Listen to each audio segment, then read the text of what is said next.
to stay. Hello and welcome back to Beyond Boards, a podcast dedicated to the actions and interests of skaters beyond skateboarding. My guest today, Paul O'Connor, grew up in Devon in the southwest of England, where he started skating in the late 80s. For the last 2 decades, after teaching anthropology and sociology in Hong Kong, as well as religious studies in Prague, Paul came back with his family to the UK in 2021 and has been teaching sociology at the University of Exeter ever since. He is known first and foremost as a sociologist of religion, but he also explores area studies, ethnicity, and lifestyle sports. His work on the sociology of skateboarding has included collaborating with the Pushing Borders project, the completion of his second book, Skateboarding and Religion, published in 2019, as well as the conceptualization of gray spaces in skateboarding, among other exciting projects. So here's my conversation with Paul.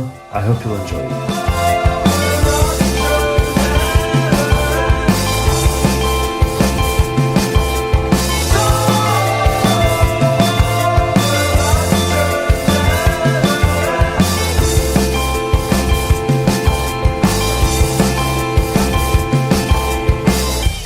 So before we do these questions, can you tell me a little bit about, how you started skating and about growing up? Because from what I saw and read, I understand you're from Devon. I'm not sure if you actually grew up there, but I know you live there now and that you spent a bit of time in the past over there before you lived in Hong Kong. But were you born there? Did you grow up there?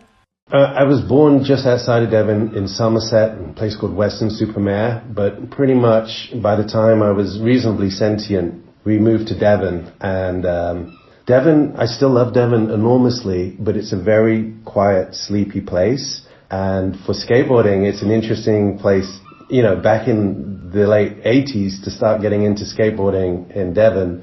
You didn't have the same kind of opportunities and places to skate like you've got further up the country, certainly in London. Yeah. But I started skateboarding in 1987, but I was that generation of kids that went to the cinema and saw Back to the Future and just got stoked. Mm-hmm. But I was also, I remember being stoked on the movie and thinking, I'd love to try skateboarding, but being embarrassed, I'm not sure I should do that yet. Okay. But I had a neighbor that had a skateboard and I kind of messed around on it a little bit, but it wasn't until my sister brought home a boyfriend, Mike Shearer. He was a huge influence on me. Sadly died really recently. And he had a Steve Caballero board. And it was just the most beautiful artifact I'd seen. Mm-hmm. And that was it. I was hooked. From that point on, I started skating. And Mike was okay at skating, but I can't remember him ever doing ollies and stuff. He was just boneless on everything.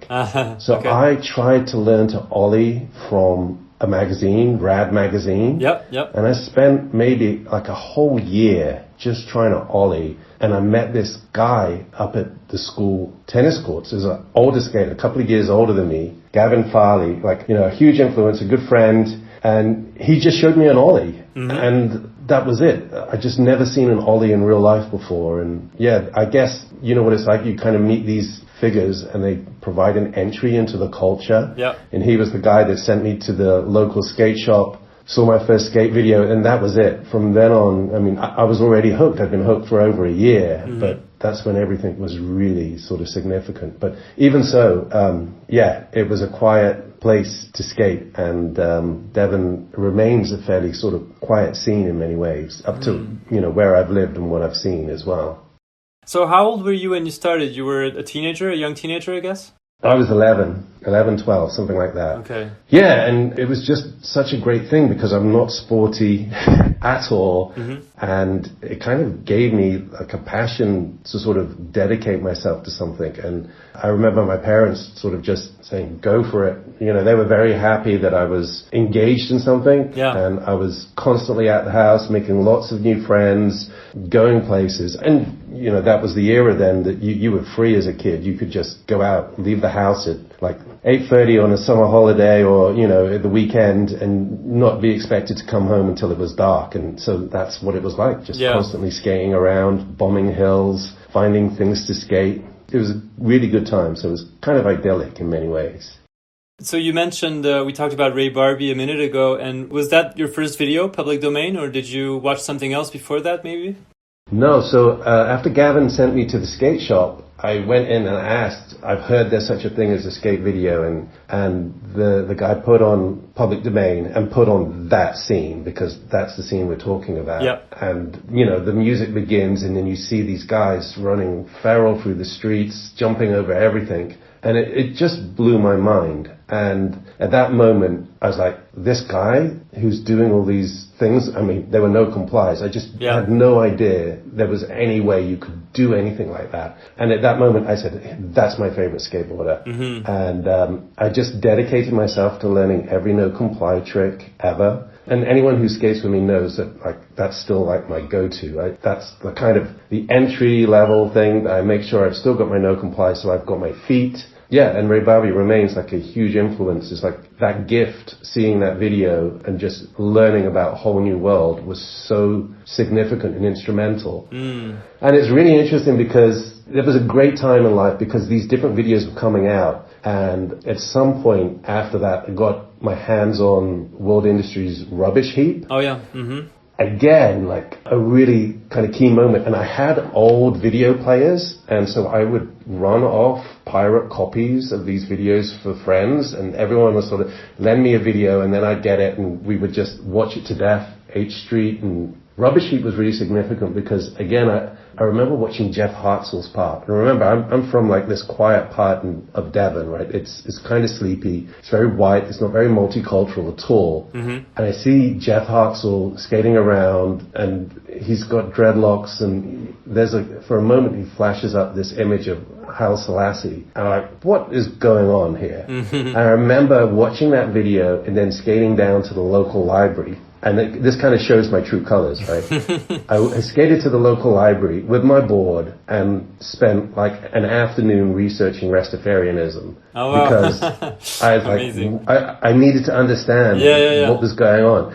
So like that early interest in intellectualizing skateboarding is like, I'm sorry that this is kind of hardwired into me. And there were so many things that I really found so interesting about the context of skateboarding, about how open it was, for me at least, in terms of the different types of people you had. It seemed multicultural, like nothing I'd ever seen before, and egalitarian.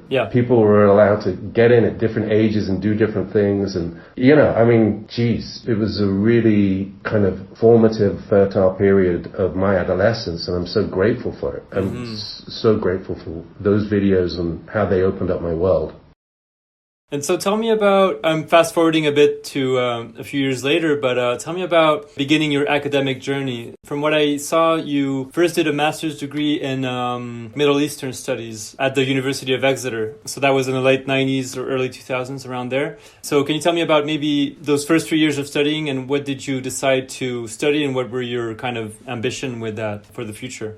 Yeah, absolutely. So I did my undergraduate degree in Liverpool, and actually I had stopped skating for about 2 years because I became short-sighted and I just didn't think I could skate and wear glasses. Oh, yeah. I met my wife in Liverpool, and I studied religion there. Like that's part of my undergraduate degree, looking at comparative religion, and came back to Exeter after we graduated. And it was a good time, actually, because I connected with some of my old skateboarding friends, the person that runs the skate shop. So there was a nice skateboarding community going on. Mm-hmm. And I got a job, and I was just still itching to do more study. And because I'd always been interested in religion, I'd studied a lot of Hindu philosophy at Liverpool, and I said, okay, I want to do more about Islam and specifically pilgrimage. I've always been really interested in pilgrimage. Mm-hmm. So I applied for a master's here at Exeter, where I now work. Crazy. Yeah. So it's kind of coming home first time. Yeah, and I did Middle East politics and history, which was, again, an amazing period because everyone on my course was either from the Middle East or East Africa. I was the only person from the UK on my course. Yeah. People from Egypt and a lot of Palestinians.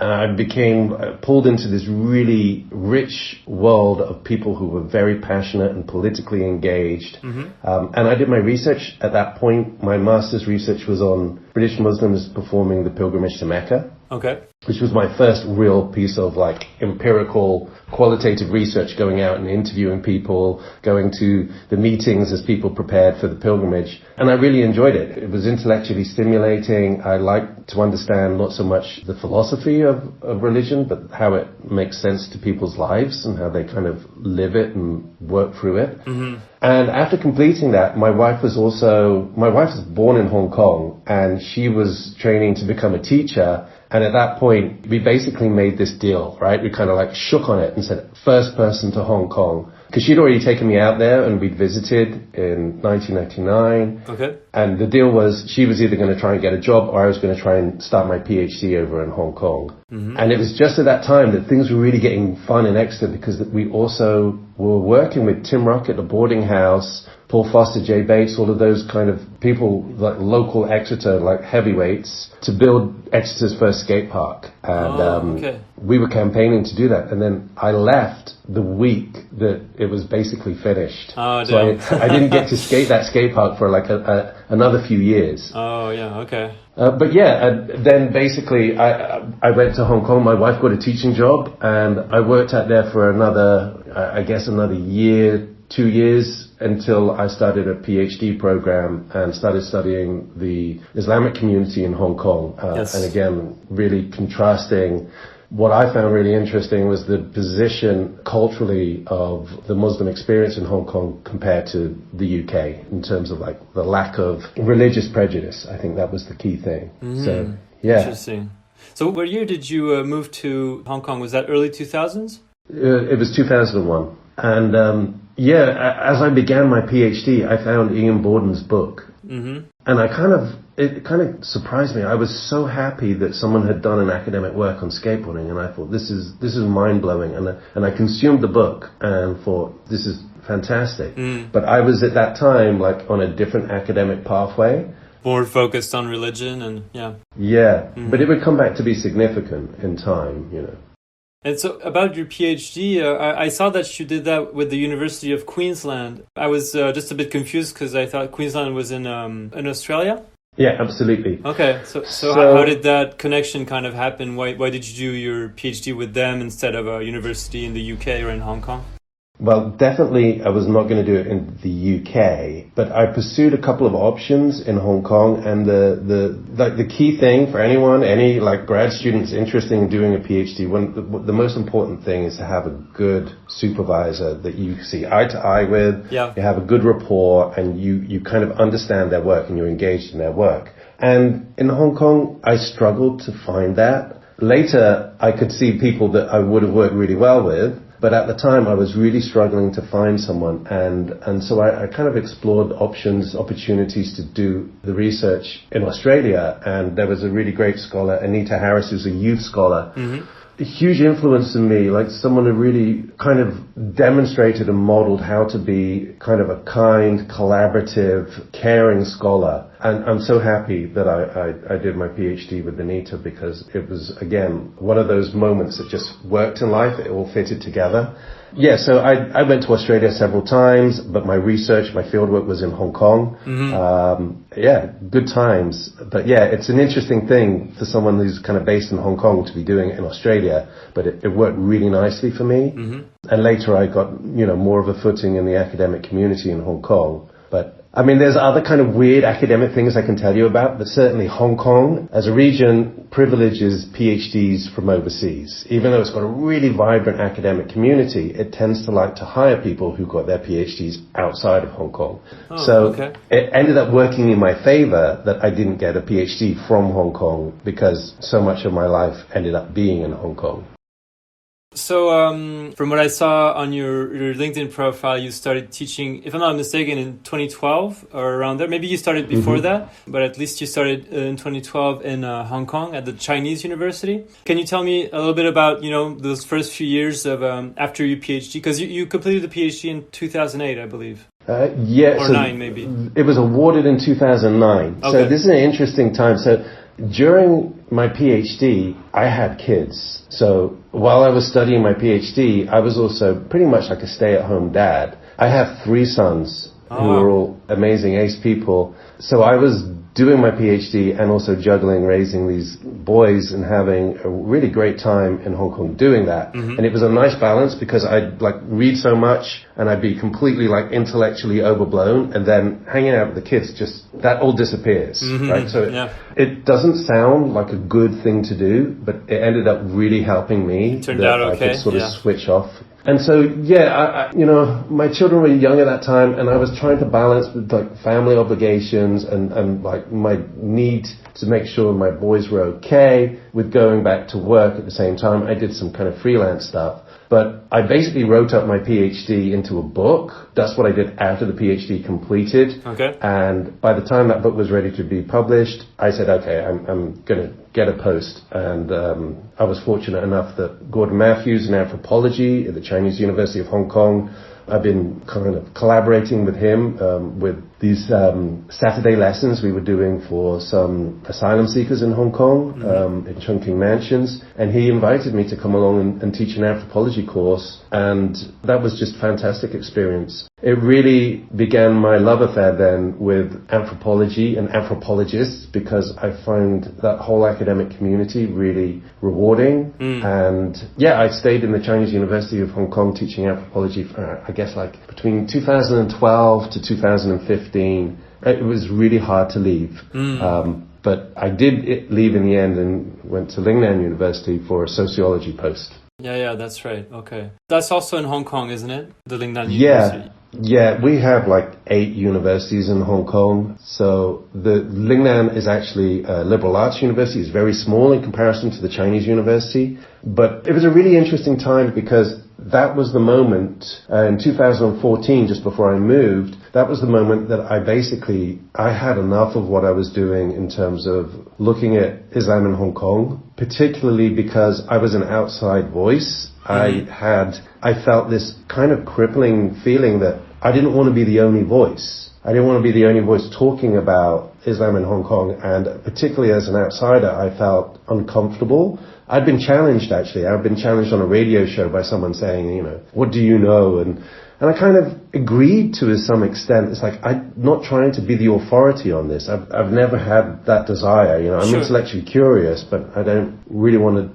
to be the authority. And I thought, then I have to do something that I know about. I'm going to change my focus, and I'm going to try and focus something I'm much more familiar about and make that an academic study. I thought, just for a change. I didn't realize that would end up being a whole new sort of academic career. And at that time, I was really fortunate enough that Iain had released his Drive book. Iain Borden, this is. Yep. And I'd connected with Iain because I was really interested in the whole commuting thing and vehicles, and this Drive book kind of clicked with me, and I saw that he'd published it. And I sent him an email, and it just turned out that Iain was on his way to Hong Kong. He was coming out to visit. Okay, oh nice. And I owe Iain so much because he took me under his wing and he encouraged me to sort of have a look at some skateboarding stuff when I bounced a draft of a paper to him. And he's been a huge support, and, you know, he's a mentor, really. He's helped guide my development in another sort of subtle way also. And that was the beginning of it. And I didn't realize what I was doing. I kind of thought I'll do something on skateboarding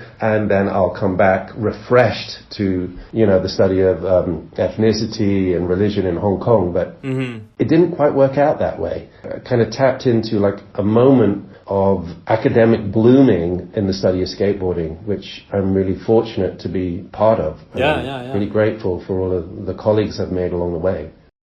And so I saw also that you were an adjunct lecturer at a university in Prague, that you started doing that in 2019, I think. And I believe you're still part of it. So how did that connection happen with that university in Prague? So basically, around 2018, my wife and I decided that we needed to have a break from Hong Kong. This was, you know, things have been changing in Hong Kong for a long time politically. But really, the catalyst was my son became unwell, and I mean, he's good, he's fine, but we decided that we thought maybe if we went somewhere in Europe, we could like tap into some other kind of expertise around his health, and also have a break from Hong Kong, because we'd been in Hong Kong for a long time. And So that happened. My wife, actually, she's a special needs teacher, and she's got an awful lot of expertise in terms of doing assessments, and she's got a huge CV. Mm-hmm. She got this job in Prague, and who doesn't want to go to Prague, right? Yeah, so sure. We all went, and I was lucky enough to make some connections with Charles University there. Really great colleagues, and they invited me to teach a course. I put together a course in the religious studies department on secular pilgrimage. Mm-hmm. And we were there for nearly 2 years, but when COVID hit, we left. Okay. So I'm actually really no longer part of Charles University at all, but we did continue for, a short while after I came to the UK, just in terms of some research publications and things like that. Mm-hmm. But Prague is the best place, and I made, great friends from Prague, and Kuba Novotny, who was someone that kind of had connected with me previously in Hong Kong, hanging out. I mean, I lived 5 minutes away from Stalin Plaza, so nice. I skated Stalin Plaza every day that it was dry for nearly 2 years. Yeah, it was really hard to leave Prague, but it was just ended up our hand was forced. Yeah. When Brexit happened and when COVID happened, basically the opportunities for us dried up. Okay. So after Prague, you went back to the UK? Yeah, and it was not really a plan. It was just a lucky coincidence. I was applying for jobs all over the place, mm-hmm. and a COVID job came up in Exeter University, and we took it. I took it, mm-hmm. and the family all moved back, and my wife had spent a few years in the UK, but she lived most of her life in Hong Kong. My kids lived virtually their whole lives in Hong Kong and only ever visited the UK. And so it was like harsh reality. This is it. You're in the UK now. Yeah. So that was 3 years ago, and I've managed to sort of contribute to the academic department here, and they've kept me on. They've made me a permanent member of staff, which I'm very grateful for. And I really enjoy. I get to teach sociology and anthropology, mm-hmm. And I'm, getting some good research done. So it's been fortuitous. Things kind of just fell in place again. And so tell me about, you kind of mentioned it, but I'm curious to know how your academic journey got more and more involved with skateboarding. Because as you mentioned, you first were deep diving into religion. And your first, well, maybe it wasn't the first, sorry, but the book you're probably the best known for in the skateboarding community is your book, Skateboarding and Religion, which came out in 2019 or 2020, and which links kind of your both worlds, I guess. But I'm curious, how did this transition happen, and at what time did it happen? So, the transition began in 2014, and when I moved to Lingnan University, the first kind of chapter that I'd written a chapter on prefigurative politics of skateboard philanthropy, mm-hmm. which was really a joyful thing to explore. I made a long-time friend through that piece of research, Sophie Friedel, who'd been a contributor to Skaterstan. And I basically, once I got to Lingnan, I realized that I had to sort of continue to do some research, and I had opportunities to do something on Hong Kong skateboarding, and I started looking at recent skate parks that had opened up. Mm-hmm. And then it was kind of like the humbling thing, Quentin, because it was like, okay, you are a skateboarder, but you're not a skateboard researcher yet. You're not a skateboard academic. Mm-hmm. And I say this like really candidly and honestly to everyone. It's kind of humbling to be a skateboard researcher because you realize that the real experts on skateboarding are skaters. Yeah. And so it's embarrassing to try and say, you're an academic expert. But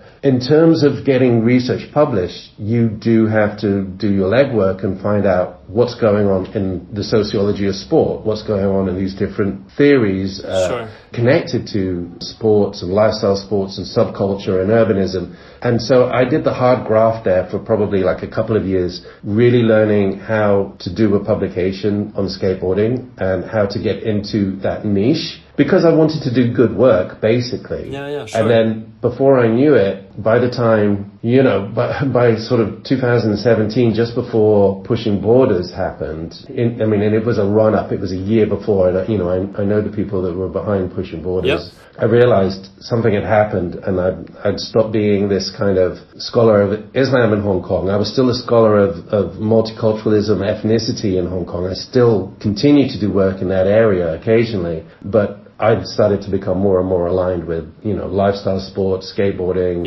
subcultures. And I was like, wow. And when that happened, this kind of seed of interest that I've always had about the kind of more spiritual, emotional engagement with skateboarding, I kind of held on to that and said, I want to do something that brings these two worlds together. Yeah. So I told a couple of people about this, and everyone said, no skateboarder wants to know anything about religion. A good friend, Tim Cedo, he was also a historian. He's written papers on skateboarding as well. But Tim was out in Hong Kong with me, and Tim said, like, this sounds crazy. And he tested me, like, so what? What would be the takeaway? What would be the purpose of doing this? Yeah. And I wrote one paper about sacred spaces, and that kind of broke it open. And it was really hard initially to get that published because people were like, what is this? It's not a religious studies journal article. It's not a sport article. And I had to kind of push to get that published. And because it was hard to get people to sort of take on that article at first in an academic journal, I said, screw it.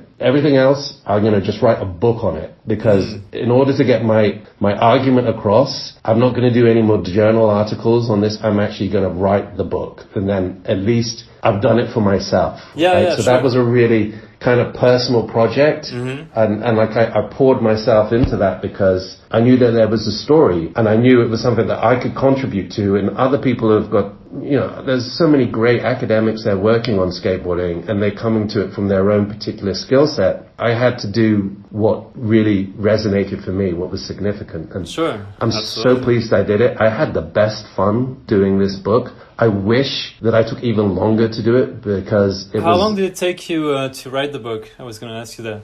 So I think it took me 2.5 years at the longest stretch, like from the very beginning, that first paper that I wrote to actually completing it was about 2 years, just over 2 years. Okay. Yeah, and I'm so grateful for everyone that spoke to me on this topic. It was, it really is a collaborative project because I had the opportunity of speaking to people about things that were really significant and emotional to them. Spoke to people who were, had really strong religious beliefs, and got to talk to people. I got to speak to Jeff Grosso, and like really significant people, that meant something to me in skateboarding, but also people that shared their passions. It was a great project, really great project.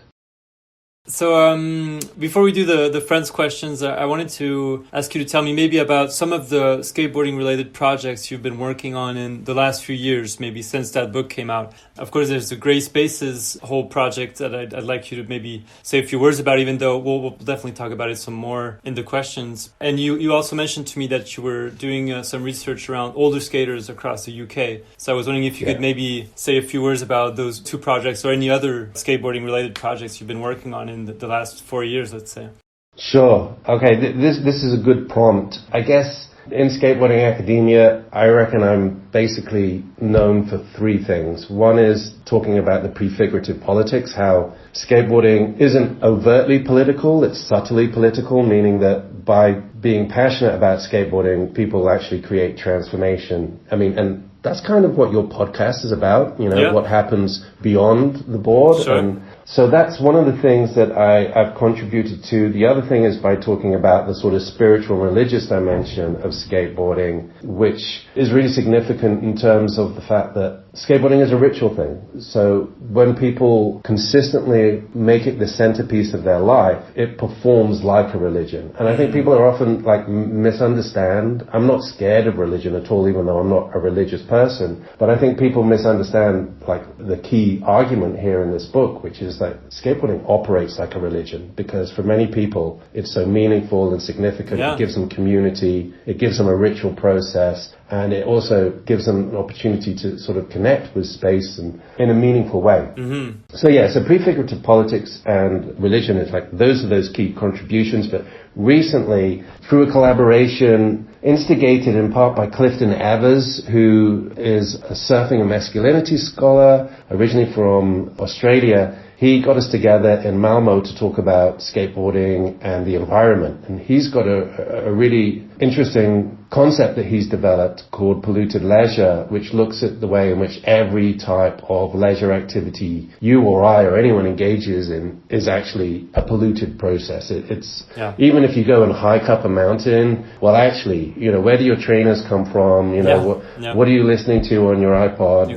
You're streaming stuff. Everything has like a kind of polluted trace. And so he was so generous to me, and he said, Paul, how can you do this kind of thing in skateboarding? I'm not a skateboard scholar. How are you going to do this? And so Indigo Willing, Brian Glenney, Sander Holskins, we were all kind of toying around with this idea, and we collaborated in Malmo in a room with various other people who are actually activists doing some of this stuff, actually making, recyclable concrete or trying to kind of lessen the impact, talking about like selling boards but not having the cellophane wrapping on it, all these great ideas. Yeah. But we were not like one cogent group, so we didn't come away with a project. But I decided that, I was going to push ahead at some point, a couple of years after.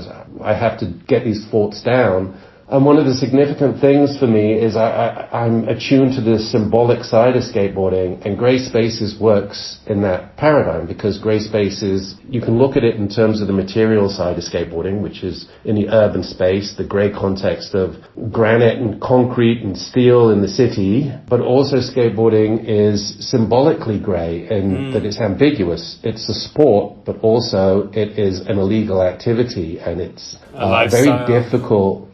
It's very difficult to get people to sort of be completely on board with skateboarding as a mainstream sport activity. There's elements of it that are, and those people that work hard to make it mainstream sometimes have to ignore or reject some of the gnarly stuff about skateboarding that is clearly counterculture and feral and wants to be free of those scaffolding and constraints. So Grey Spaces is a really fun concept, and I've been promoting it as a way to move skateboarding scholarship on, because skateboard scholarship often says stuff that we really love and we kind of understand and connect as a community to, but it doesn't always reach beyond us. It doesn't always reach beyond the skateboard community. I mean, certainly it's fantastic that skaters who aren't academics will read some of these papers and get engaged with them. And I'm so grateful for the people that connect to me with their little projects that actually speak to some of the skateboarding academia work. But part of what I very strongly believe is that skateboarding academia has to go beyond its own little niche and take some of the great lessons from skateboarding, which are hugely significant, as you see again through the people that you talk to on this podcast. Skateboarders are engaged in really interesting creative projects, and they actually do make a very important symbolic and political statement about urban space and the politics of urban space. And we need to be talking to other people that care about that stuff too. So people that are trying to reclaim city streets for children's play, people who are trying to get cars off of the streets and make cities less polluted. These things all resonate with the idea of grey spaces. So that's something that I'm engaged with. It does connect to my current research on older skateboarders, because I've done previous work on older skateboarders. Indy has too, and it's something that we're really quite passionate about, because we're older skaters, right? I'm 48 at the moment and going grey. And I see that this grey spaces concept is so malleable. One of the things I like to play around with is actually, older people in skateboarding are also creating grey spaces. And so a lot of the research, a lot of the interviews I'm doing with this research are actually with women who came to skateboarding later in life. And when I previously did work on older skateboarders back in 2016, there were so few women that I could get hold of to interview and speak to. And now it's a complete transformation. Yeah. But also this project is like trying to get to grips with what's going on in the UK. I haven't lived here for a long time, so it's a way to sort of try and work out how people who are older skateboarders or new to skateboarding later in life, or they've skated through their whole life, deal with being in this rainy, dreary context that isn't, this isn't Southern California. It means something very different. As you know, like being a European skater, it's something very different. So that I hope that answers the question. That's the research that I'm engaged in and what my contribution is. All right. Yeah, let's just jump into these questions, and that will give us opportunities to talk about different topics. Let's see. I'll have a listen to this very first one. Hi, Paul. This is Ian. Question for you. What is your favourite sound in skateboarding? That was Iain Borden. Yeah. Yeah, this is interesting. And like I've said before, like Ian's a huge influence on me, someone I regard as a friend and a mentor. Mm-hmm. And whenever I look at anything in skateboarding, I always go back to his work, because if anyone's read Skateboarding Space in the City and the revision Skateboarding in the City, the breadth of what Iain looks at is just vast, and he's basically considered everything. Mm-hmm. He's considered all the angles, and the work of skateboarding scholars is really to go back and look at his little ideas along the way and sort of try and say, well, this is something we can kind of explore more. But yeah, Iain's great.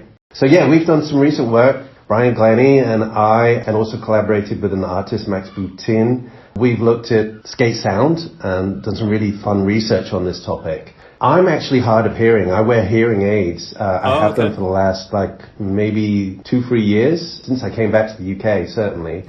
And it's really interesting to kind of think about skate sound, because for me, skate sound is actually, it's an embodied thing. You feel the board as well as hear it. It comes right up through your feet. And we play around with this great quote that actually came from a French author. The board, the skateboarder has air beneath their feet. Mm-hmm. So the best sound for me in skateboarding has to be the sound the tail makes when you hit it into a front side no comply. That scrape, that pop. Mm-hmm. That to me is clearly a significant sound, because that's my bread and butter, right? Yeah. That's like the trick I care most about. It's the one that I consistently can do. And the sound is just elegant to me. Yeah. So it just goes to show that emotional connection you have with skate sound. It's real. And I love talking to skateboarders about this, because all of skate media tends to have this kind of visual feel to it. You look at videos, you look at great photos and magazines, but as soon as you start asking skateboarders about their relationship to sound, you realize they are really engaged with this. Yeah. They know about skate sound, and they really think about it. It's a big part of the enjoyment of it, yes. Absolutely, yeah, and it's overlooked because it's just not visual. Yeah, but, yeah, great question, Iain. Yeah, if you watch, I don't remember who told me about this, but if you watch a skate video without the sound, even if there's music, you're missing really the experience. It's not at all the same. You don't enjoy it the same.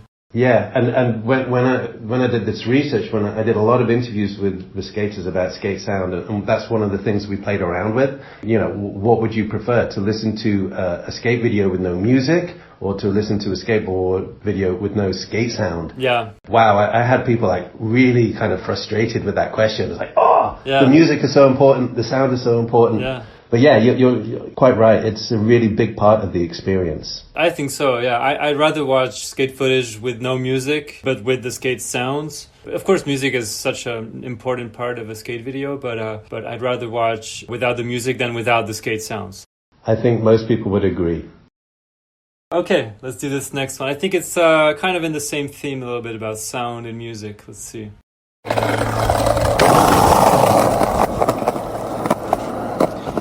All right, here we go, Paul. You're a big fan of jazz. I myself kind of like punk rock. And these sounds affect how we hear the sound of skateboarding. Right? I mean, they kind of educate us. So when I hear the rumble under my feet, man, I get aggressive. And I've got to imagine, if you like jazz, it's going to have a different effect, right? So, I'm wondering if you think that's true, and whether or not jazz is good for skateboarding. Ah! Brian. Yes. Brian Glenney. Exactly.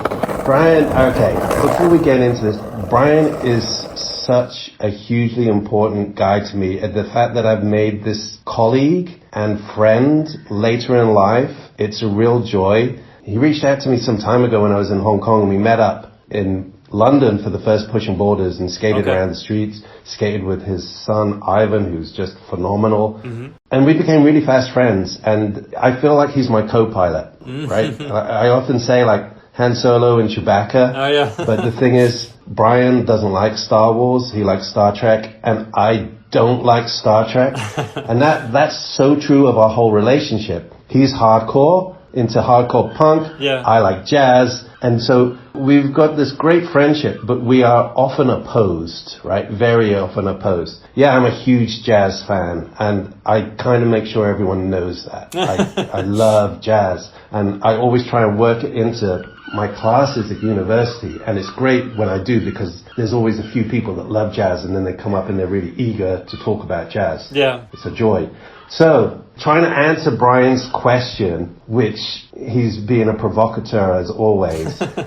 He and I see skateboarding very differently, and I'm going to talk about something that's going to make everyone's eyes roll. We're kind of ontologically differently aligned, right? So he's into hardcore punk, but he also sees the world as like this harsh material reality, right? He sees the concrete of the world as a significant thing. Physical, materialist. I'm not materialist. I'm an idealist, right? I believe the world is an idea, right? And I believe that everything is a reflection of our psyche. So Brian and I are completely divided on this, and we like to argue about this all the time, as you do when you go for a skate. That's the sort of thing skate academics argue about.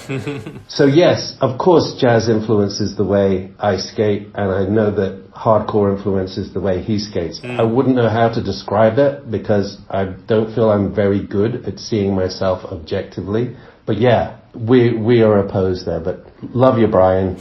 Great to hear from you. I like that he recorded the whole question while skating. That was pretty fun. Of course he did.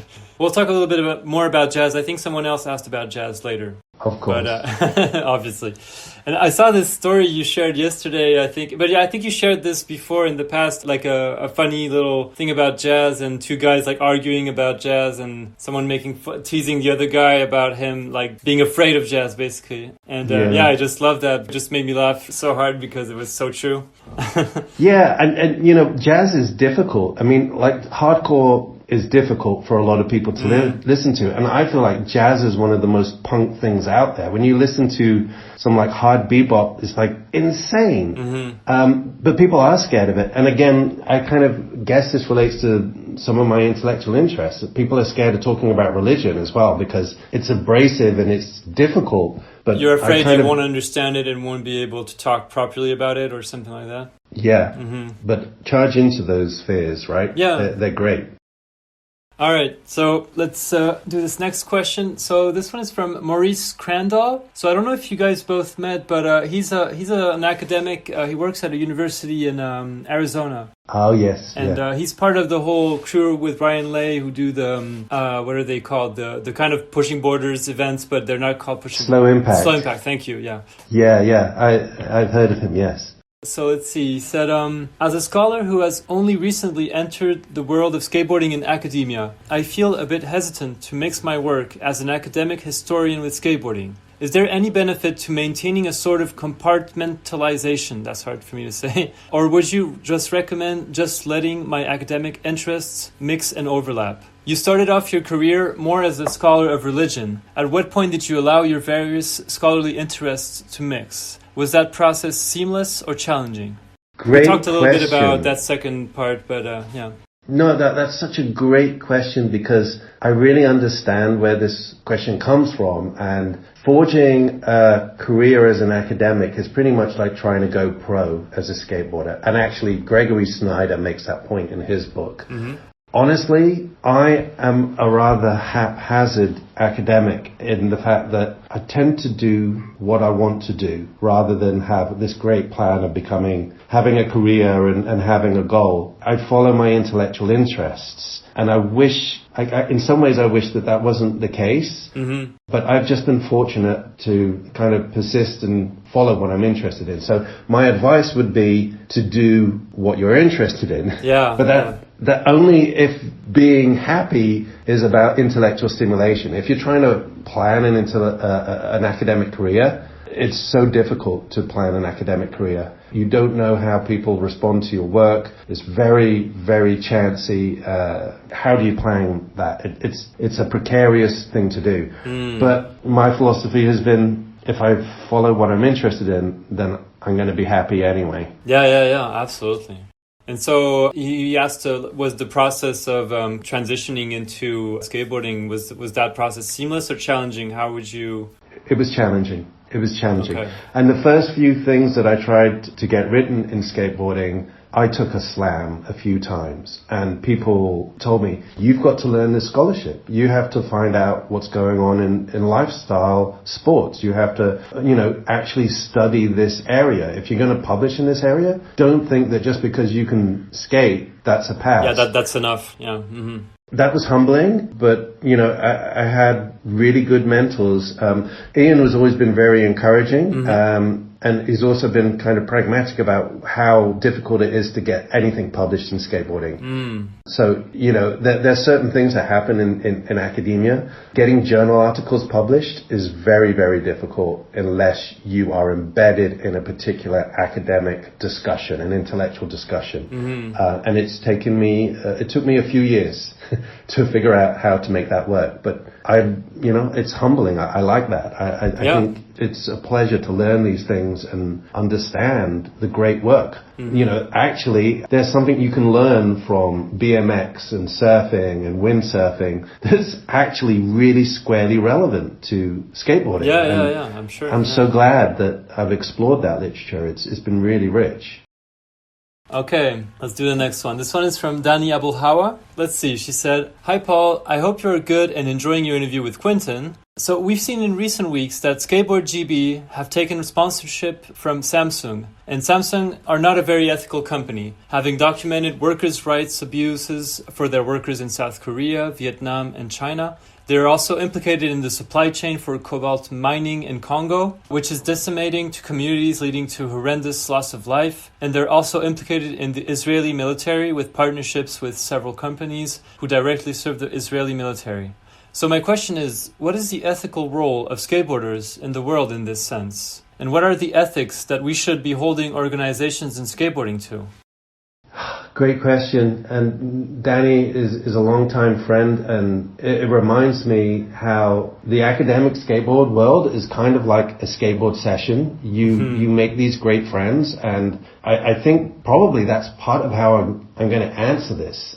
The responsibility that I'm aligned to in skateboarding is the fact that the political stance of skateboarding has to be prefigurative, meaning that how you conduct yourself and behave comes from your practice, the practice of skateboarding and what that relates to. Mm-hmm. So when there is an ethical stance, I think one of the key things about skateboarding is that you kind of work towards collaboration. And when you are taking a hard line about something that you find problematic, it's often good to sort of have a dialogue to work out what's going on, especially these sorts of political movements, these sorts of human life tragedies that we're dealing with at the moment. They're very challenging in terms of taking some kind of boycott or stance. It's like, that can do something, but I don't think it can do everything. And I would like to think that skateboarders are compassionate to these sorts of politics, but I also feel like it's not the full role of skateboarding to do this. I do think that skateboarders should be engaged at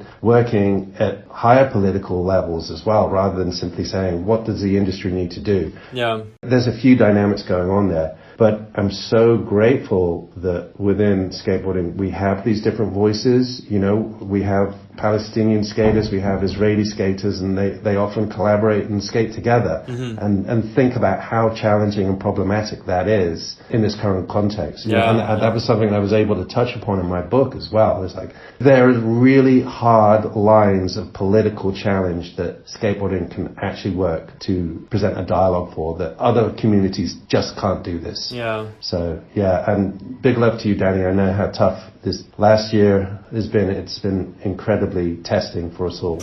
Yeah. And she also said, sending lots of love. I hope to see you soon. I forgot to say that. Yeah, me too. It's been a while, Dani. Okay. The next one is from Candy Jacobs. Candy. Yes. Yeah. So she said, if you could be anything besides a skate hamster, what would you be?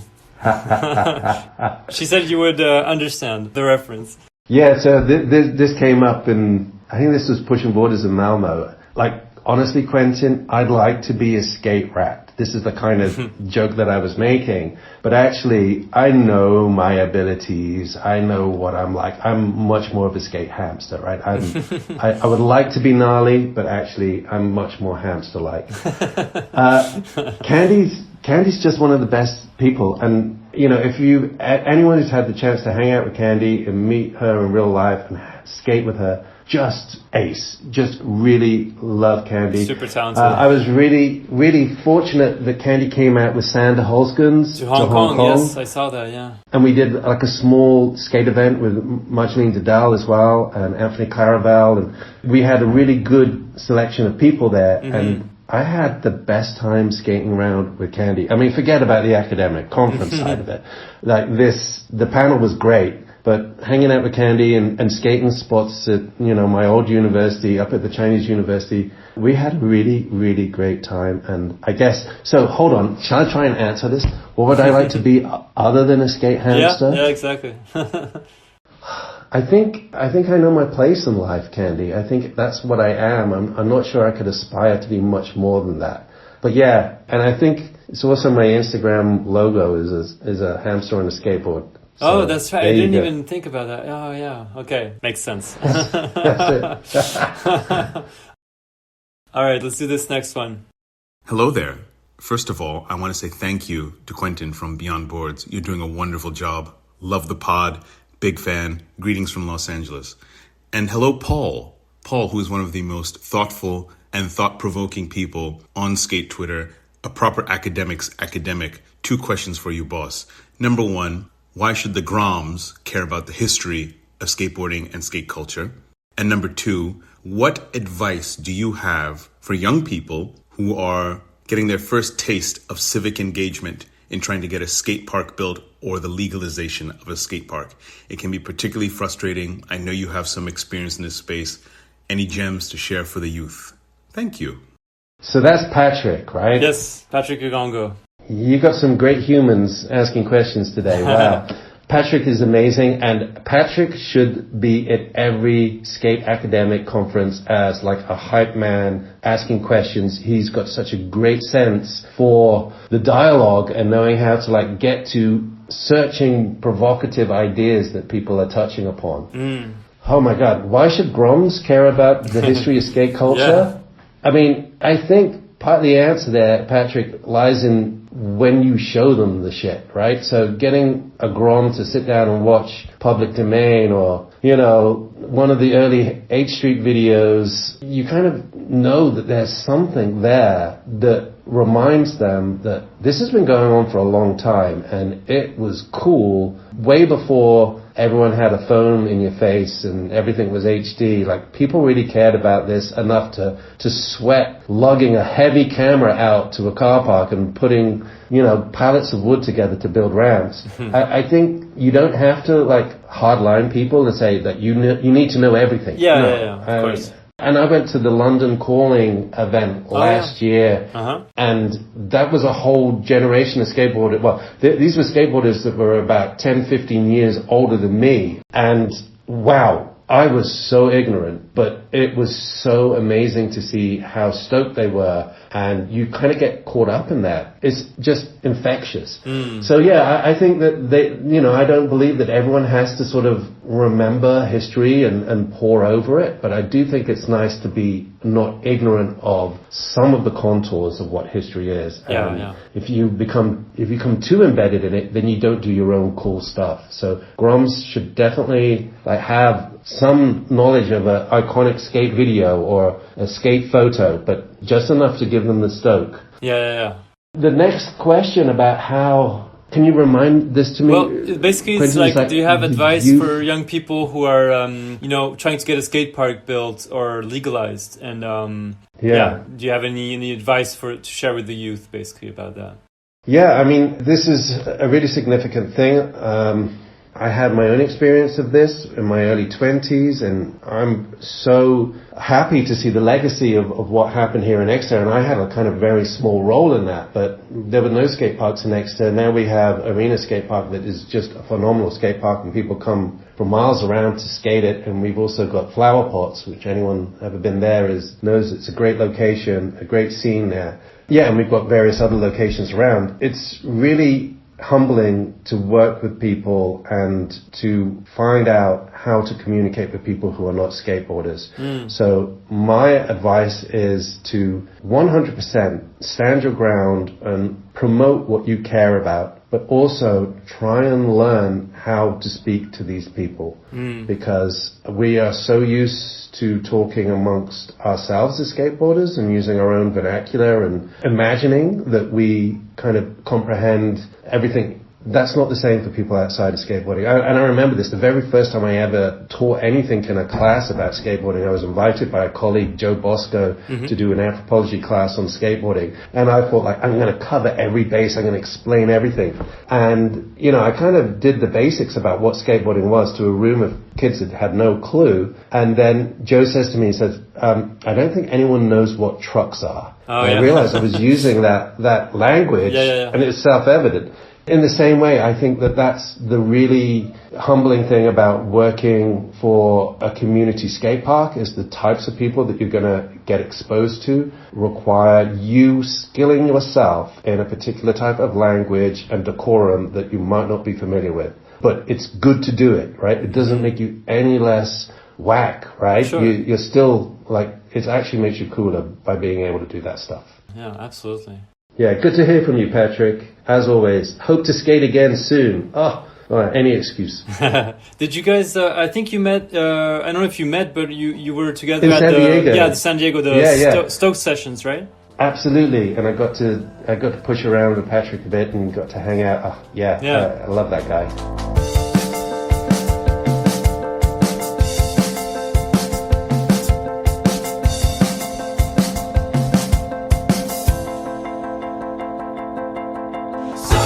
Okay, let's do the next one. Hi Paul, I've had the pleasure of sharing ideas with you and meeting with you a few times recently. And each time I'm always kind of amazed by how fabulously generous and supportive you are towards others. Now I know you explore some of these ideas in your book. I guess my question comes from the fact that I'm always learning from you. And so what I'm interested to ask you is, do you consciously have a personal ethic? Or, I guess put another way, what's your approach to being together in the world with others, effectively? And I guess I'm kind of interested in, where does it come from? Looking forward to listening to this. Oh, geez, Esther. Yes. Esther Sayers. Yeah, it's kind of, come on, Esther, like, you're this amazingly kind, generous person. Being around Esther is just, it's stoke, right?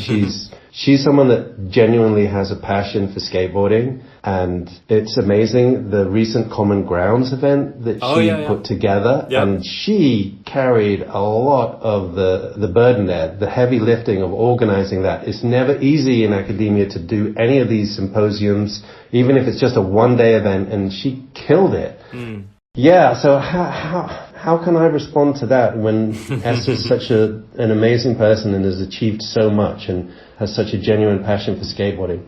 Probably the thing that I can say, this idea of like an ethic, I don't know. And Esther, I often feel like I suffer from not knowing myself very well. But I will say that I do kind of have an ethic about skateboard academia. I think that skateboard academia should be like skateboarding. And the fact that we can remake the academic environment, the academic institutions even, but certainly academic culture in the guise of skateboarding is a beneficial thing, because there's so much pomp in academia and people have got so much ego. And when you fall off a skateboard in front of your colleagues and your students, you're prepared to do that. It's humbling, right? It's for sure. And ritually, this is a significant thing. Again, like going back to the idea of religion, it's ritually significant. The high need to be be tested. If anyone with power needs to be checked, and those without power need to have the opportunity to compete and display themselves in that forum. Skateboarding is remarkable. So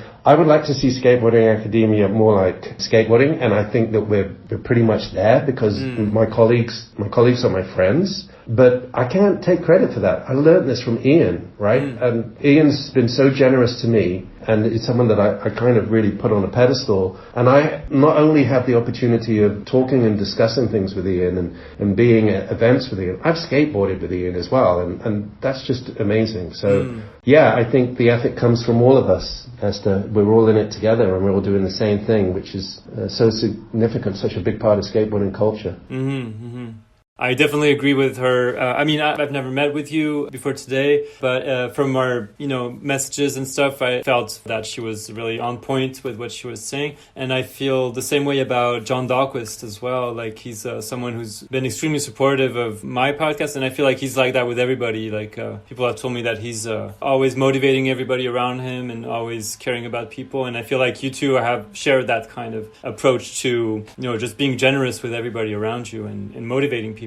And that's great. To be contrasted with John is again another kind of amazing thing. I met John for the first time. I mean, we were at Malmo together, but we never really spoke. But I got the time to actually talk with him at the symposium in London at the Common Ground Symposium. And I again, fast friends, someone I really see eye to eye with on just about everything. And he is such a generous human being. His feet are planted on the ground.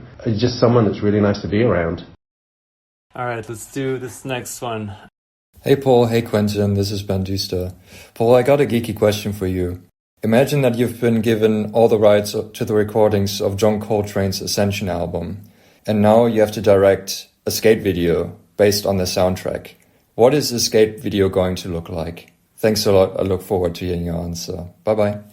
Wow. Ben works with us on the Shred project, and he's a really talented scholar. And I think that he's really into tapes and sound and music. And again, like the Ascension album, oh my God, what's that gonna look like? I think it's gonna be a fantastic skate video. And one of the things that I've done ever since I was a kid has been play music, turn the volume down on a skate video and just play my own soundtrack over skate videos. And yeah, we miss out on the skate sound that we were talking about earlier, but you definitely get to have some of these really rad artists, that you are really engaged with and listen to how they change a skate video. So I've done this a few times. I never played Ascension over a skate video, but I've definitely played a few jazz albums over a skate video and had it on in the background, and it makes a very significant difference. And not all skateboarding works with jazz, and specifically, trying to edit to the beat and things like that. But sometimes there's particular styles that just work really well with jazz. Mark Gonzalez and Blind, well, Video Days. Yeah. And here's the answer, Ben. What that skateboard video would look like, I'm glad you asked this question because this is something I've thought about before. It would have a lot of lines. Oh, yeah. It would basically be lines and lines, because when you skate a line in skateboarding, you are improvising like a jazz musician is improvising. Exactly. And I've always wished, if I was one of those people that could actually go out and make a skate video, I would love to have a skate video where everyone's part is just a line. And there's none of these quick edits, quickly handwheel trick, ledge trick, push and carve and do stuff. And even if you screw up, there's that great bit in Public Domain where Mike Vallely is skating along the coast, I think, is it Sea Music? I don't know where the location is, right? But he skates along and he screws up on a no comply or something and then kicks his board forward and jumps on it again. That's skateboarding, right? And I love a polished skate video, but I also like the kind of messiness of real life and doing lines. So that's what it would look like, Ben. Now the inspiration is out there. Maybe it would happen one day, right? That's a good idea, yeah. But basically, would it be like just one single line, or would it be a bunch of lines for each skater? Let's say you have, 5 skaters. Like, would their part be just one line, even if they miss a few tricks or whatever, or pause or something? Or would it be a succession of different lines? You've tapped into my insanity here, Quentin. It would be one line for each Just skater. one, okay, interesting. That's how gnarly I am. Like, that's what I want. That would be a long line, yeah, like it's like a 2.5, 3 minute line is long, yeah.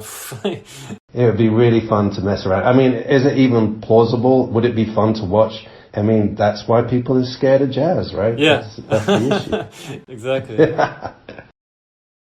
Okay, let's do this next one. Hi, Paul. It's Chris Giamarino. I really appreciate your mentorship and our friendship as skate academics. I've always looked up to your work and appreciate everything you've done for the culture and for my career. I have 3 grayish questions that take semi-serious chromatic turns. First, when did you last land a switch flip? Second, should you ever take a photograph of Neil Blender? Why or why not? Third, and more seriously, in your opinion, what sacred spot, be it demolished or still in existence, would you make a secular pilgrimage to, and why? How has the spot's architecture, cultural history, politics, and our coverage in magazines and videos influenced your religiosity? Can't wait to crush more modellas and stack clips with you soon. Peace. Okay. Chris, as if you needed to claim who you were. Chris is just a joy. I'm so happy to hear your voice. I've still got your cat. Chris is the only person that can make me drink beer for breakfast, which I don't know if this is a good thing or not. When was the last time I landed a switch flip?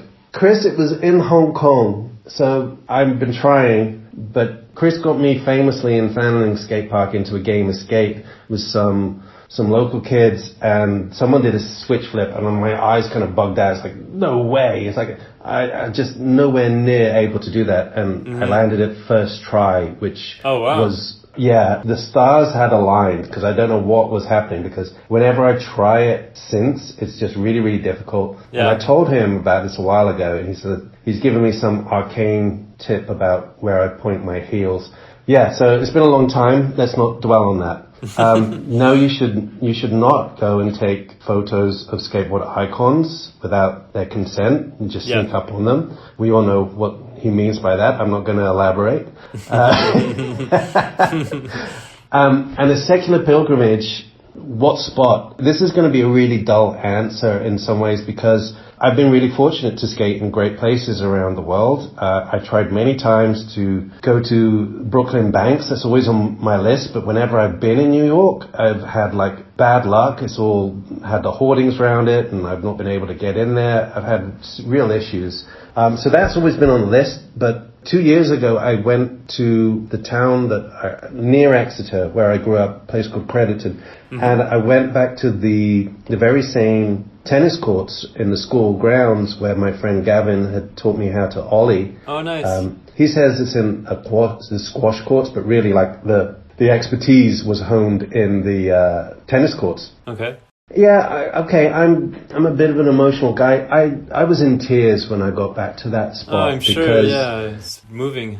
After so much skateboarding with so many great people all around the world, and being able to come back to this, where it all started for you. Yeah, and love it so much and feel like, this is my spot. This is where I really feel comfortable. Yeah. That's really significant. And it was just telling. And that's what I've tried to sort of tap into and talking about secular pilgrimage, is that these places really are meaningful to people. And, you become attached to place. And if we can understand that and try and harness it in some ways, I think you also open up to people how significant and emotional and meaningful skateboarding can be. So I would like to go back to those tennis courts. It's only like a half an hour drive away from me. So I hope to go back, and now I have to actually break into the school or kind of hop over fences to get in there. I used to be able to just walk straight on, but now it's actually difficult to get there. But even so, it's worth it. And I would encourage anyone. Ted Barrow wrote this piece for this small pamphlet, the urban pamphleteer that Sander and Tom Riley put together. Yes. And he talks about the relationship with the curb. And it hits heavy because it's true. These places that no one else recognizes, people walk past all the time, are as significant for us as, Wembley Stadium to like a football fan. It's really, really powerful, and it should be tapped into. Yeah, absolutely. Thanks, Chris. I was just going to say that the Brooklyn Banks, they just reopened them, or at least a section of it recently. So I've been seeing more and more footage of it. So if you go to New York in the next few months or years, you'll probably be able to finally go. Working on it, Quentin. Working on it. All right. I want to see some no complies from you on the Brooklyn Banks. Oh, yeah, that would be great. Okay, let's do this next one. Hi, Paul. Tom here. I'm really excited to hear that you are going to have a Beyond Boards episode, and I have been kindly asked to pose a question. So I would like to know, I guess one of your big passions in life outside of skateboarding is jazz music. I'd love to hear more about what originally attracted you to jazz music, perhaps some of your favourite pieces, and what similarities, if any, you may see between jazz and skateboarding. So yeah, thanks for this opportunity. Really looking forward to hearing you answer this and what will sure be an amazing episode. Tom Critchley, what a superstar. Yeah, great to hear from you, Tom. And I think at the moment, Tom's in the Czech Republic as well, skating with the Czech crew. So, I'm sure he's having a great time. Yeah, there was an event around skate urbanism out there, right? Yes. And Chris Lawton's out there, Gustav Eden, it looks like a really fun thing. Leo Vals. Yeah, of course. Here again, jazz comes up as a question. I definitely got really into jazz around about 2010. Like, I would listen to little bits of jazz, and then I started to listen to it more and more. And one of the reasons I began to listen to it so much is because I had to do an awful lot of reading when I was doing some new courses at the Chinese University, and I like to have a soundtrack on the background, and jazz worked really well. Yeah. It wouldn't distract me enough, but it would also kind of keep me going, and I find some of it soothing, and some of it kind of lifts you up as well. Yeah. And that's how I got into it. And when I came back to the UK, and it was horrible coming back to the UK after living in Hong Kong for so long, where the weather is actually pretty good, and Prague, where I had Stalin Plaza just around the corner, the weather was so bad here in Devon. It rained so much. And I started to worry that skateboarding was going to slip away from me after not skating for like a month or more. And so I decided that I needed something if my knees finally gave out and I couldn't skate. So I started to play the trumpet. And I couldn't read music, nothing, right? But because I'm so crazy about jazz, I taught myself the trumpet, and then I actually tried to get some lessons on the trumpet. And I really see something analogous between how difficult playing an instrument is and learning something like skateboarding. Definitely learning the trumpet was very, very, very difficult, let alone learning to read music, and then learning the idea of chords and improvisations and key changes. That's what skateboarding is like. I see that there's a huge fit, and, so many people have had to listen to me complain about this and sort of make the case, but the best thing about skateboarding is how open it is as a system. You don't really have a goal to achieve, but music is more constrained, right? And it can just sound unpleasant unless you follow some rules. But definitely what's so amazing about jazz is that the rules can really be pushed, really, really pushed. And improvisation is very significant. But what I find so powerful is the way in which skateboarders are often referring to the history. They're making little riffs and homages to other skateboarders, other skate parks. You remember all the tricks that happen on a particular set of steps. In the same way, jazz musicians do exactly the same thing. They make their improvisations part of an ongoing historical dialogue. And the more you invest in the culture and the more familiar you are with who's done this rendition, who's playing on which track, you start to really get like this kind of amplified knowledge about the communication and the community that's there. That's an ongoing thing. Jazz is great. Skateboarding is great too. They go hand in hand. Do you have a few favorite pieces that you could mention? I'd be curious to hear that, because I don't listen to much jazz myself. I don't know. I've just never really felt the pull of it yet. But I'd like to, for example, for someone like me to discover jazz, what maybe albums or musicians would you suggest, to kind of enter this world, and maybe not something too overly complicated for people who don't know much about it? I've been asked this a few times, and a good friend here in Exeter, Matthew McDonald, he asked me a similar thing, and I put together like a jazz origins playlist for him. And it's so hard for me to tell anybody where to start because there's so much. Yeah. And, different people like very, very different things. Sure. What I will say is two of my favorite albums that you could check out. Yeah. And again, they're kind of in dialogue with each other because they've got some of the same personnel on them. Wayne Shorter's Night Dreamer might be one of my favorite albums of all time, but it's very closely followed by Lee Morgan's Search for the New Land. I'm not sure they're great places to begin. I mean, that's kind of hard bebop, but what I can tell you definitely is that's quality. That's great jazz. I think it's really nice to begin with someone like Louis Armstrong, just because Louis does it all. He can do the pop side of jazz, and he has this great repertoire as well. You listen to some of his trumpet playing, and it's second to none.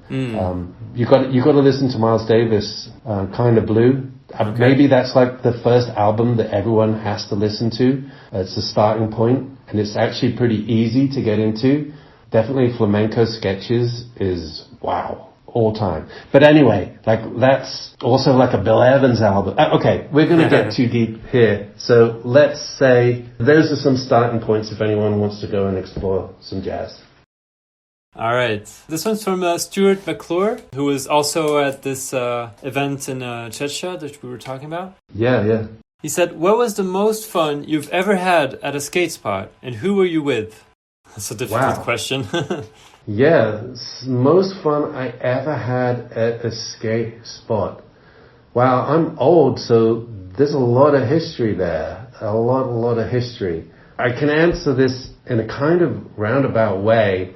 I definitely find some of the most fun I've ever had at a skate spot is actually a skate journey. So traveling through various spots. Yeah. I love the nomadic feel for, starting off at a skate park, going into town, stopping, getting a drink, and then moving around. And we do that here. One of the guys I skate with quite a lot locally, Rob, we love to still skate street. And partly it's just because we try and move through the city. Mm-hmm. So I think that ends up being a little bit about who you're with and, what the journey is like. It's the unpredictable nature of where you'll end up. Stuart, you kind of stumped me on this one, but definitely that feeling that you get when you are on the hunt, you're in the wild, and you don't know where you're going to end up. That's what I go out looking for when I go skateboarding, is where is this going to end? Yeah. I like that. Yeah, I think Esther had a similar question and answered similarly. Like she said, what she enjoys the most about skateboarding is basically just moving around the city or something, rather than, or going through the city and going from spot to spot rather than being at a spot and trying to skate a specific obstacle or in a skate park or whatever. But being in movement and with no specific goal or not really trying to do tricks, but just for the meditative aspect of it or just, Yeah, and that really makes an awful lot of sense. It really resonates with me.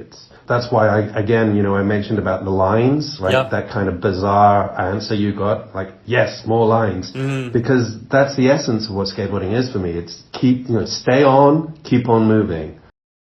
All right, let's do this one. Hi Quentin and Paul, it's Lizzie here sending a voice message over from Hong Kong.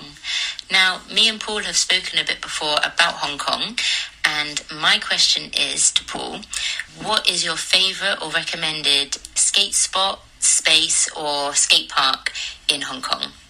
Good to hear from you, Lizzie, and I'm so envious you're in Hong Kong.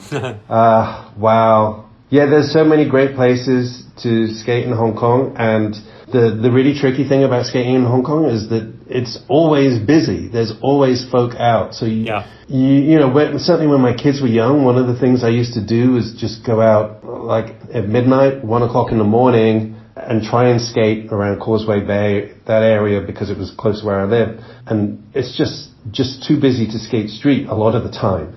And also Hong Kong is really, really gnarly to skate. I mean, this is something Anthony Clarabelle says, his great soundbite is that Hong Kong is one of the worst places to skate in Asia, and yet it's one of those places that nearly every pro skater has been to on their way to other locations. Sure. So the number one spot to skate in Hong Kong for everyone, the pilgrimage site, is undoubtedly Morrison Hill, which is opposite the Happy Valley Race Stadium.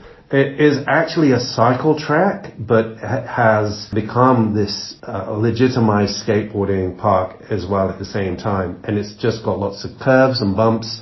Everyone's seen it in footage, even if you don't realize it's in Hong Kong. It is a really, really fun place to skate because you've got these snaky, curvy bumps, and at the same time, you've got all this vegetation. It's like being in a little tropical park as well. That's the place to go to, and that's the place I take folk to when they arrive in Hong Kong. It's like, this is where we start, right? This is the beginning of the journey. So, yeah. Hopefully, Lizzie, you can go there and have a skate there. I think you would really enjoy it too. It's great to hear that you're out there and getting an opportunity to skate this time too.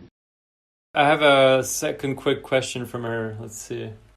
And as a little bonus follow-up question, Paul, do you have any recommended Hong Kong snacks that you used to enjoy while you lived here?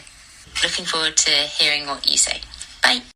Yeah, I like the street food. I like sumai a great deal. So the other thing I like is this, the tofu dessert, taho. Okay. Lizzie will know, right? And it's kind of served traditionally in like a wooden barrel, and they have like a little scoop. It's very sort of fragile, and they scoop it up, and then they put this lovely sort of sugary syrup on top of it. So yeah, if I'm out skating and I want a snack, sumai, the taho, and then for a drink, you get like quick blended saiguajap, watermelon juice off the street. That's it. Fully happy. Oh, and then egg tarts as well, dung tart. Yeah, there's a whole bunch of great street food. I love the street food, not the crisps and the candy so much, but it's making me really homesick. Yeah, I'm sure. All right, let's do this next one. This one's from Ryan Sherman. Oh, yes. Yes, Ryan. Who directed the Land's End documentary about Barney Page skating across the UK. Yeah. Which I'm looking forward to watching. I don't know when it's coming out, but I haven't seen it yet. But I believe you have, haven't you?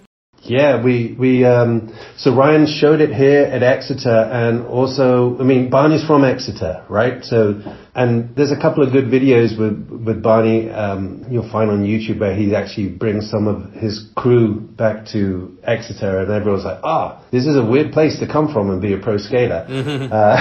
But yeah, and Ryan's such an amazing guy, such a great guy. He listened to me kind of campaign and say, I really want to show this as part of like one of our university like events. And we were able to show it a second time in Exeter and filled up one of the cinemas in the center of town. And yeah, it's a really great story, and it's really nicely filmed, and he's got a great sensitivity for how he tells the story, which is a difficult and challenging story. Yeah. And he uses the kind of joy and fun that Barney brings to everything he does to give the film real balance. So if you haven't seen it, do try and catch a showing of it and look out for it for when you can get it at home as well.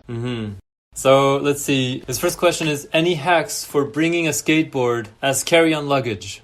Yeah, you and me both. I'm always trying to figure this out. I think you have to know your airlines. So when I went up to Inverness earlier in the year, it was cheaper to fly than to get a train by like many, many times. And for such a short flight, I was really anxious about bringing my board, but somehow that worked. I could carry it on and everyone ignored me. The hack that I have is to try and like take your trucks off. I mean, I've learned this from some other people along the way. So try and take your trucks off, put them in your bag, and then, it's easier to manipulate your board either into a piece of luggage or a carry-on. That's one good thing. And it's easier to sort of leave behind a board than it is to leave behind your whole setup. Sure. Prepare for that. And the other thing I do is try and take a screwed board, like a board that's on its last legs anyway, that's got razor tail. Oh, yeah. It's much easier to skate. But then that's me. I'm not going out to sort of stack clips. I'm normally there just to push around and have fun. Yeah, sure. But geez, I mean, Ryan, you travel even more than me, so like I'm sure you're the guy that knows all the hacks. To ask about that, yeah. Yeah, definitely. He knows some stuff. Absolutely. He said also, are there any character or personality traits that correlate with particular tricks or stances, like goofy versus regular, frontside versus backside, kickflip versus heel flip?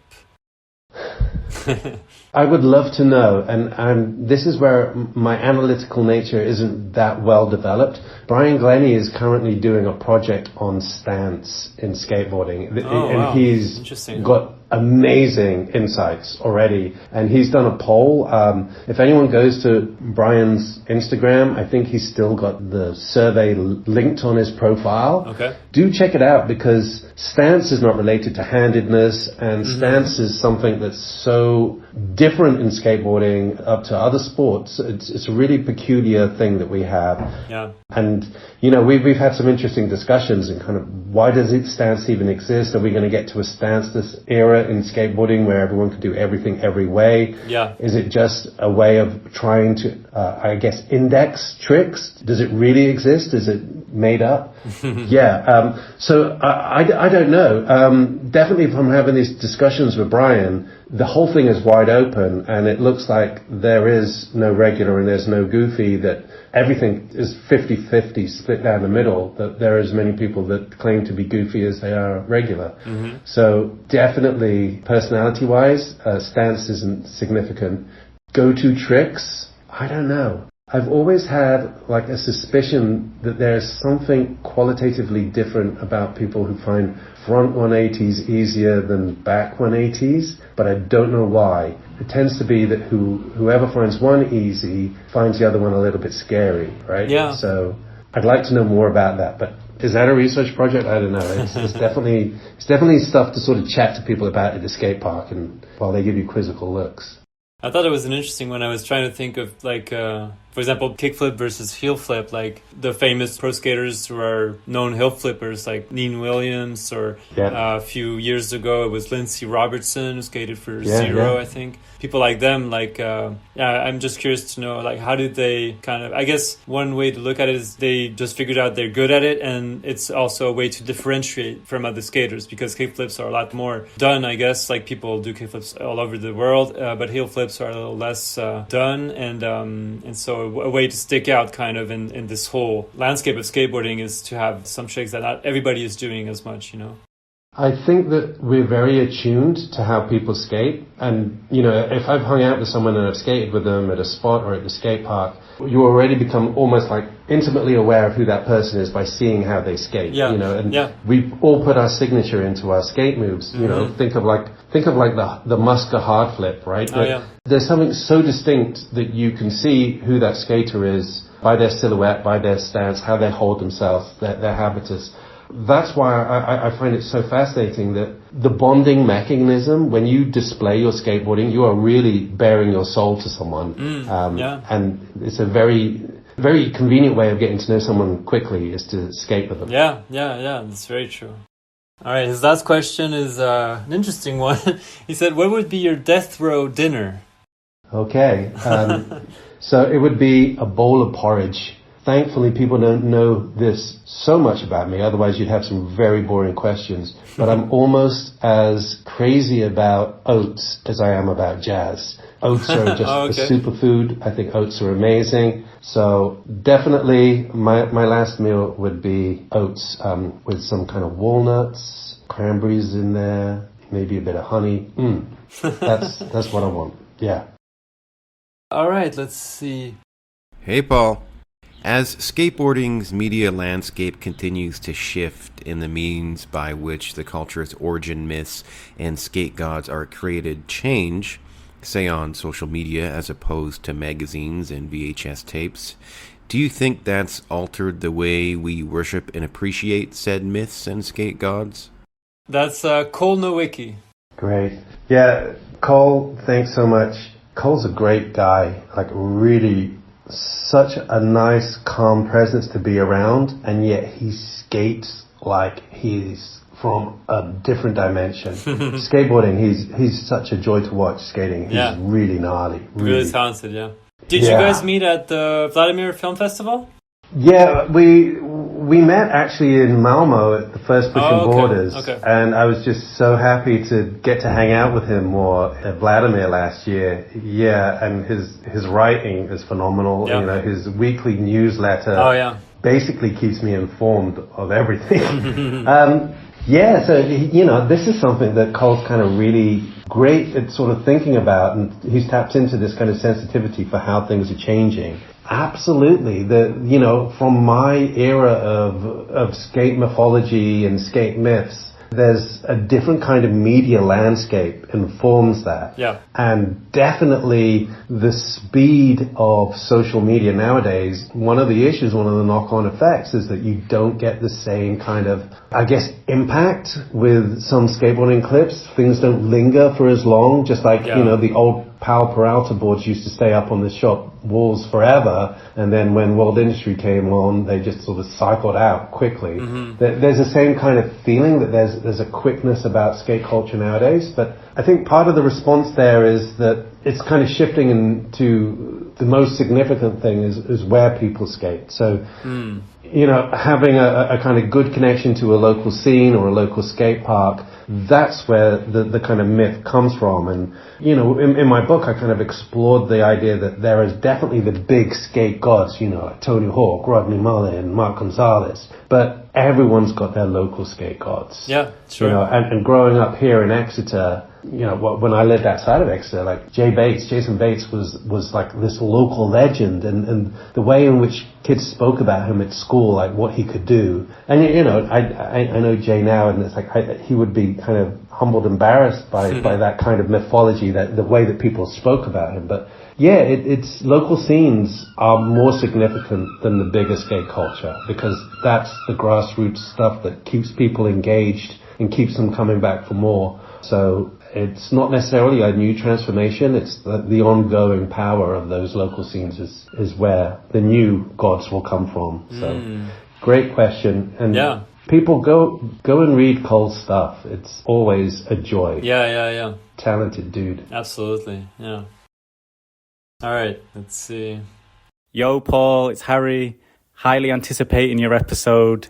My question is based mainly on the fact that you're like one of the nicest people. You always see the best in everyone, the best in everything, and always see the best in skateboarding. So my question is the opposite of that, which is to really hear you talk some shit. And I want to hear what you think is the worst thing in skateboarding or the worst person in skateboarding. And I'll be let down if you don't properly kick off or go off. So I want to hear you spit some serious venom and let him have it. Peace. Harry Meadley, wonderful human being, really. And just to take a detour, like what Harry has done for the lead scene, definitely the last couple of years, it's just amazing the way that he is able to bring people together in a room and sort of be able to create space in the city for skateboarding to be taken seriously. He's a very special person, and people keep your eye on what Harry does because it's inspiring. So, I have to talk shit about something in skateboarding. What do I not like? Okay, I have got something to complain about. I just must search for it. I don't think that it sort of comes to the fore. Like I don't immediately have something that is on my list that I really don't like. But if you get me talking for long enough, I do have complaints. Honestly, Harry, I definitely do. But one of the things that I'm most likely to complain about and be vocal about is I don't like being constrained to the skate park. I love skate parks. You know, I campaigned to get skate parks built when I was younger, and I still see the value in them, and I want to go and visit skate parks all around the globe. But I really, really resent that we are asked to just stay there. The whole idea that a skate park is skate prison really, really annoys me. I find that really, really frustrating. That's one of the bad things. As far as like, I don't like a particular pro or I don't like a thing in skateboarding, maybe I don't like double flips because I can't do them. That's one of the things. Mm-hmm. And that's sour grapes, right? That's not necessarily anything wrong with how it looks. There you go. Some really horrible, vicious takedowns there, Harry. I hope you're satisfied. Perfect. I would definitely say, right here, if you want more roughage, because I'm a big fan of no complies. Yep. You got to pop your no comply, right? And there's kind of a generational thing, I think, sometimes where younger skaters want to do no complies, but they haven't sort of put in the craft work there. Yeah. But those things, they don't get me annoyed, but they're like an index, right? Where you see how someone skates, like I said earlier, like they show how conversant you are with a particular style or a trick. But I will definitely give Harry a message next time I start complaining about something. So he knows I have got the venom in me. It's just, it doesn't come on demand. It's hard to, exactly. It's hard to have it come out. Yeah. Okay, the next one is from Indigo Willing. Indeed. She said, "You are an inspiring writer and mentor to many. How can skaters stay healthy, sincere, humble, and happy when writing a book or big work when it can look scary and get a bit lonely and hard?" Yeah, Indy, thanks so much. Indy's also an inspiration, a great colleague, and someone I really enjoy having a professional dialogue with and a skate dialogue, right? It's great to actually be able to hang out. I mean, the last time we skated was in San Diego, right? Oh, yeah. At the skate beach house that we all had. It was such a good crew there. So, Indy and I have spoken quite a bit about how to sort of do big projects and to sort of stay engaged in writing. Mm-hmm. This is the same advice that I give students when they're sort of doing a piece of work or a dissertation. Don't see chilling out, going for a walk, listening to music, having fun as something separate to work. Like, people kind of punish themselves for it. Yeah. It's actually part of what you need to do, right? And this is so essential to be able to switch off without the guilt is an essential thing for everyone, whatever they're invested in. And I guess this goes back to like when I was doing my PhD and looking after my sons, is like I had to turn off because I could not keep in that intellectual frame of mind while chasing after my sons. And I think it was a really great lesson that I learned. It's like, actually, this is beneficial. This is great. Just like the reason that we often go for a skate is because, work is a hassle and you want to clear your mind. Yeah. In the same way, I think that when you're doing a big project, don't be scared of having fun. And especially when you're skateboarding and you're writing about skateboarding, sometimes to leave the writing about skateboarding and then go out for a skate doesn't feel like an escape, right? Because you're still kind of thinking about it. So do something else, right? Watch a cartoon, listen to music, make some oats, that kind of thing. Yeah. I like that. That's a good, good advice right there. Not to feel guilty when you take these little breaks and do something else. Yeah, absolutely. I think that's vital. Please, don't feel guilty. There's too much to feel bad about. Yeah, definitely. Okay, let's do the last one. Okay, Paul. John here. I'm going to try to make sense and I'm going to try to land in one question for you. But I have to say that spending 2 days with you discussing thinking and skating together really sparked my brain, led to a lot of new ideas, but also more new questions probably. So here's one. Premise number one. Religion is about passing on tradition and value. Premise 2, skateboarding has a lot of the same dynamics as religion does. Premise 3, parenthood also is about passing on values by putting value into effect or into practice, as our children don't do as we say, they do as we do. So here's my question for you, Paul. In your skateboarding, in your way to take on skateboarding, what do you want to pass on and show to your kids? And we also talked about the difference between having an opinion and taking a stand, where an opinion is something you think and taking a stand is something you do. So on that basis, please elaborate. And I'm really looking forward to not only hearing your answer, but hopefully see you and talk to you soon. Take care. You're the best. Bye. Yeah, John Dahlquist, the absolute best. Yeah. Great. Yeah, I really, really, really admire John so much. And as an educator, it's fascinating to talk to him. And he's got so much balance in the way that he conducts himself and his professionalism. My wife's also an educator, my wife Sarah, and so we discuss a great deal about the ethics of education and parenthood and pedagogy. So it is something really interesting, and I like these premises. It's like, John's completely right.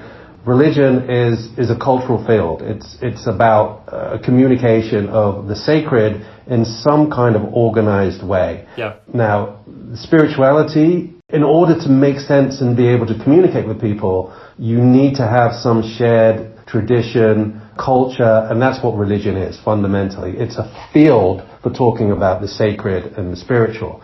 Yes, skateboarding is very much like that. Actually, any cultural practice can be functionally religious if you impose or apply a sacred schema to it. So if you think about things in terms of, the symbolic sacredness that they communicate to you or a community, then they become functionally religious anyway. So, that's a really kind of key sort of anthropological takeaway there. Mm-hmm. I really like John's comments about parenthood, because when I was a young parent, one of the things that I realized quite shockingly, and it's stayed with me, is that if we're going to raise our children to have certain values and to behave in a particular way, you are basically enculturating them, right? You're asking them to perform a type of coded responses to particular stimuli. So trying to get a kid to wash their hands after they use the bathroom, right? Mm-hmm. You are almost like brainwashing them. This is what you do. And what we're trying to do is actually pass on our culture. Mm-hmm. But you realize that culture is actually constraining. Culture is always some kind of constraint.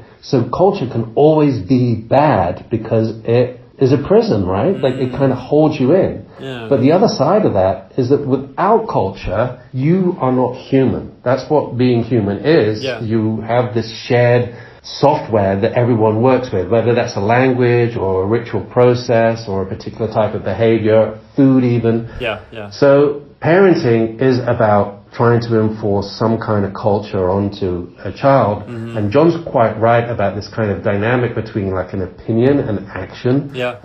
I think that we can tell our children all sorts of things. As educators, we tell our students all sorts of things, but it tends to be, and this is almost like a cliche, but it tends to be what we do that ends up being scrutinized. Mm-hmm. And if you are in some ways a hypocrite or a contradiction, people are aware of that. People can see what you do and they can see what you say. And that's why I think that it's really good to have opinions, and hopefully some of those opinions, and I admire a lot of people who are sometimes quite conservative with their opinions, because it's not that you don't know what's going on with them, because you see what they do. And this is the whole prefigurative idea of politics, is it's so essential to sort of have some kind of authenticity in skate culture. That's always like a big deal.